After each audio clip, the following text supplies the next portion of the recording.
இன்னைக்கு December 5 Friday சூப்பராக பூஜை பண்ணி முடிச்சாச்சுங்க. ரொம்ப நாளாக ஆர்டர் போட்டு வெயிட் பண்ணிட்டு இருந்த ஒரு ப்ராடக்ட் என் கைக்கு வந்திருக்கு.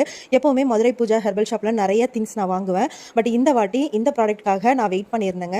ஏன்னா அவங்க கிட்ட மதுரை மீனாட்சி ரொம்ப அழகாக இருப்பாங்க. ஸோ இந்த ஃப்ரேமில் பாருங்கள் எந்த அளவுக்கு சூப்பராக இருக்காங்க. நல்ல ஒரு கிளாஸி ஃபினிஷு. என்னோட பூஜை ரூமில் பார்த்தீங்கன்னா மதுரை மீனாட்சி அம்மன் வந்து க்ரீன் கலர் சாரியில் இருப்பாங்க.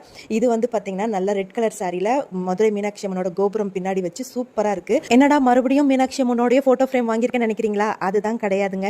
இது டெய்லி கேலண்டர் ஃப்ரேமுங்க. ரொம்ப சூப்பராக இருக்குல்ல. இதை நீங்கள் வந்து வருஷம் வருஷம் இந்த கேக்கை மட்டும் மாற்றிக்கலாம். இது வந்து கண்டிப்பாக ஃபோட்டோ ஃப்ரேம் தான் சொல்லுவேன். ஏன்னா நல்ல ஒரு திக்கான உட்டில் பண்ணியிருக்காங்கங்க. இது அட்டை கிடையாது. அண்ட் மீனாட்சி கூடவே நம்ம ஹீரோவையும் வாங்காமல் விடுவோமாங்க. இந்த மாதிரி ஃபேஸை நான் இது வரைக்கும் பார்க்கலங்க. முருகரோட ஃபேஸ் அவ்வளோ அழகாக இருக்குது. அதாவது ஒரு குழந்தை முருகர்னு சொல்ல முடியாது, நல்ல ஒரு குமரனான முருகர்னு சொல்ல முடியாதுங்க. இது வந்து ஒரு குட்டி பையன் மாதிரியே இருக்குது. வேலும் மயிலும் சேவலும் துணை மாதிரி சூப்பராக நிற்கிறாரு.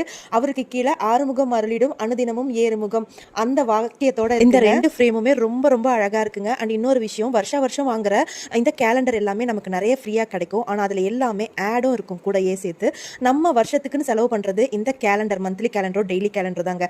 ஆனா அதையே வந்து நம்ம ஒன்னாவது காசு கொடுத்து நல்ல அழகா வாங்கி வச்சோம்னா அந்த வருஷம் ஃபுல்லா நமக்கே நிறைவா இருக்கும். இப்போ நீங்க வருஷம் செலவு பண்ண போறது அந்த கேக்கை வாங்குறது மட்டும்தான். டீடைல்ஸ் எல்லாம் டிஸ்கிரிப்ஷன்ல வைக்கிற, வேணுன்றவங்க செக் பண்ணி பாருங்க. பாய்.